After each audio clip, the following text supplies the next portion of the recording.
Iya, Bang Sam masih di toko kita, masih bersama dengan Pak Topo. Oke, Kepala Data Informasi dan juga Humas BNPB. Pak Topo, oke, posisi Indonesia begitu ya, demografi, kemudian juga kalau kita lihat dari arkipelago kepulauan sendiri ini menjadi tantangan.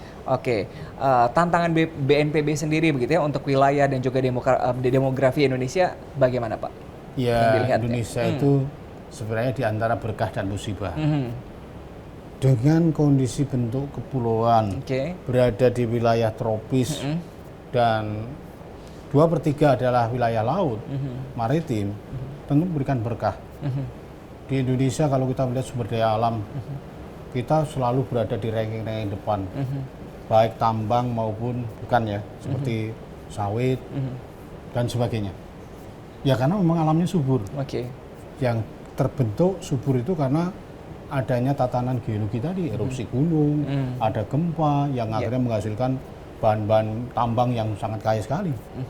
Nah, tetapi dari segi kebencanaan memang sangat rawan sekali. Dan kita berada di Ring of Fire, jadi 3 lempeng utama, lempeng Indonesia yang mendesak lempeng Eurasia, lempeng Pasifik juga mendesak lempeng Eurasia dan sebagainya, sehingga gempa-gempa besar yang kemudian memicu tsunami itu banyak terjadi di Indonesia. Kalau kita melihat data kegempaan tahun 2018, ada 11.500 kejadian gempa kecil sampai besar. 2018. Wow, okay. Artinya apa kalau kita bagi dalam sehari, banyak sekali ya kejadian. Nah, gempa-gempa tadi adalah sesuatu hal yang melalui periode ulang. Pasti suatu saat pasti akan terjadi lagi. Oke. Nah, demikian juga erupsi gunung, kita punya 127 gunung api aktif. 13% populasi gunung aktif di dunia ada di Indonesia. Oke. Kalau kita melihat sejarah letusan, ya selalu berada di Indonesia. Bagaimana Krakatau yang meletus dahsyat seperti itu, Tambora, Danau Toba dan sebagainya, Gunung Toba dan sebagainya. Tapi letusan tadi memberikan berkah. Menjadi subur lahan pertanian yang ada di sana. Nah, kemudian dari segi tantangan tentang kebencanaan tentang masyarakat, sebenarnya bangsa Indonesia itu baru sadar Indonesia berada di daerah rawan bencana itu baru tsunami Aceh 2004. Oke, nah jadi setelah tsunami Aceh 2004, kemudian di Oktober 2015 disusul gempa dan tsunami di Nias, kemudian disusul gempa di Jogja, gempa Sumatera Barat, banjir Jakarta dan sebagainya.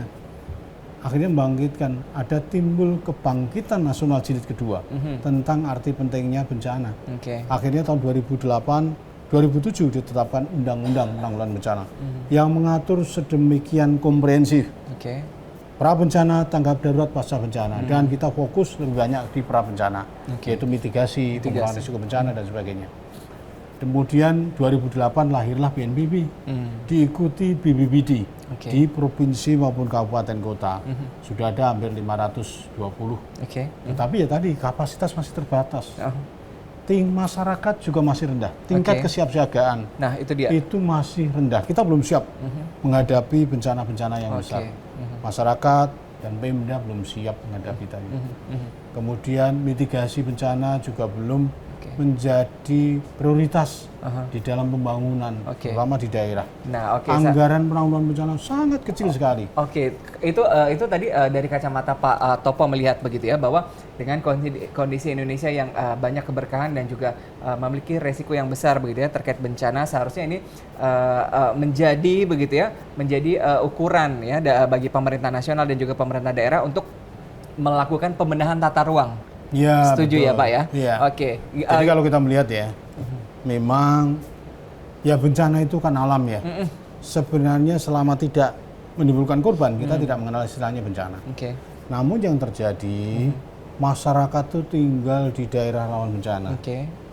Contoh, ada 148 juta masyarakat tinggal di daerah rawan gempa dengan intensitas sedang sampai tinggi. Tsunami ada hampir 3,5 juta. Gunung api ada 5 juta. Masyarakat tinggal di daerah kawasan rawan bencana. Dan oleh karena itu tata ruang itu menjadi hal yang sangat penting ya Pak ya. Penting. Oke. Oleh karena itu, hendaknya pemerintah daerah, termasuk pemerintah pusat, ketika dalam perencanaan pembangunan selalu mengkaitkan dengan peta rawan bencana. Oke. Sehingga di mana tempat untuk pertumbuhan ekonomi, pusat-pusat ekonomi dan sebagainya, ya harus ditempatkan di daerah yang tidak rawan bencana. Oke, kalau tadi tata ruang Kalaupun menjadi penting. ada rawan bencana, bukan berarti daerah rawan bencana tidak boleh dibangun. Boleh dibangun, tetapi ya tentu harus mitigasi baik struktural non strukturalnya Betul. harus diperkuat. Masyarakat manusianya harus disiapkan menghadapi bencana. Oke. Sehingga ketika terjadi bencana, korban bisa kita Oke, kurangi. termasuk deteksi dini begitu ya terkait dengan bencana ya. Jadi Ya. masyarakat menghindari jumlah korban yang begitu banyak ya Pak ya dari bencana. Setuju ya Pak ya? Ya setuju, Oke. tapi kan peringatan dini kita masih sangat minim sekali. Ya memang banyak kerusakan-kerusakan vandalisme, tidak ada biaya maintenance. Oke. Saya sangat minim, jumlahnya pun juga sangat terbatas. Oke. Misal tsunami, Aha. kita tidak punya. Oke. Karena sejak 2008 sampai 2012, saat itu di perairan Indonesia dipasang 22 buoy. Tapi 2012 sudah tidak ada satupun yang beroperasi. Oke. Karena vandalisme, Oke. dirusak. Kemudian juga biaya pemeliharaan terbatas. Longsor juga sama. Oke. Di Indonesia baru ada mungkin sekitar 300-an unit sistem peringatan dini rawan longsor. Oke. Yang dibutuhkan ratusan ribu karena daerah-daerah rawan longsor begitu luas. Oke, iya pemirsa, salah satu sosialisasi begitu ya terkait dengan sadar bencana, oke ya, oke ini dilakukan oleh BNPB. Nah saat ini saya berada di ruang diorama, oke salah satu pengenalan begitu ya tentang kemungkinan rawan-rawan bencana yang terjadi di Indonesia. Ini ruang diorama ini bisa jelasin nggak Pak Topo di BNPB nih? Ya, kita memiliki namanya diorama bencana. Oke. Di lantai 11, lantai 12. Ini kita bangun ya memanfaatkan ruang yang ada. Jadi ketika pindah di kantor baru ini, Oke. kita pindah tahun 2014. Saat itu saya menanyakan, nanti Pusdatin dapat ruangan berapa? Lantai 11, 12. Oke. Akhirnya desainnya saya rubah. Saya belajar dari pengalaman ketika kunjungan ke Jepang, saya selalu mencari museum-museum bencana. Diorama, di sana hampir setiap kota ada. Oke. Saya catat bentuknya dan sebagainya, kemudian saya desain. Banyak yang dirombak, ya biasanya kantor itu kan ya sekat-sekat ke ruangan dan sebagainya. Saya rombak, kemudian saya cari tenaga-tenaga ahli, saya ajak teman-teman di ISI Yogyakarta mendesain. Akhirnya selama 2 tahun kita bangun seperti ini, banyak fasilitas dan hampir setiap minggu anak-anak sekolah banyak berkunjung. Jadi mereka belajar tentang bencanaan. Jadi ya di sini cukup lengkap karena bencana kita lebih banyak daripada Jepang.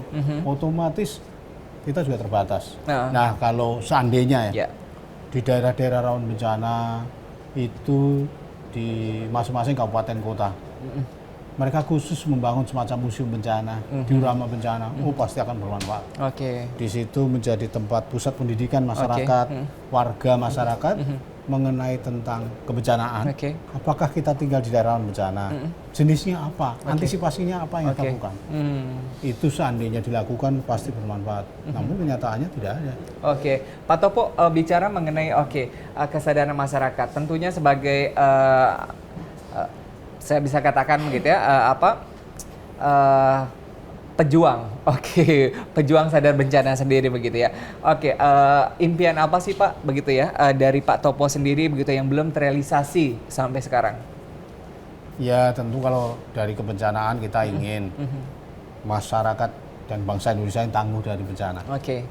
Artinya kita bisa belajar dari pengalaman kejadian bencana yang pasti akan berulang. Itu segala hal bisa disiapkan. Nah, tetapi mewujudkan masyarakat dan bangsa yang tangguh bencana itu adalah suatu proses yang perlu upaya, yang perlu dilakukan jangka panjang, berkelanjutan juga ya Pak. Lintas generasi, dan kita harus konsisten. Tidak bisa hanya ad hoc saja. Ketika terjadi bencana semua ribut, habis itu lupa. Besok terjadi bencana ribut lagi dan sebagainya. Ini kita lakukan dan itu memerlukan sinergi bersama-sama. Makanya ada pentahelik penyelenggaraan penanggulangan bencana. Jadi pemerintah, dunia usaha, masyarakat, media, dan para pakar ya terlibat sesuai dengan portofolio masing-masing. Oke. Itu harus kita bangun bersama. Nyatanya kalau kita melihat ya, daerah-daerah yang pernah terjadi bencana, masyarakat makin tangguh. Contoh Merapi, Yogyakarta. Ya biasanya bencana yang berulang, yang mudah adalah gunung. Ya. Masyarakat menjadi lebih tangguh, menjadi lebih siap mengantisipasi.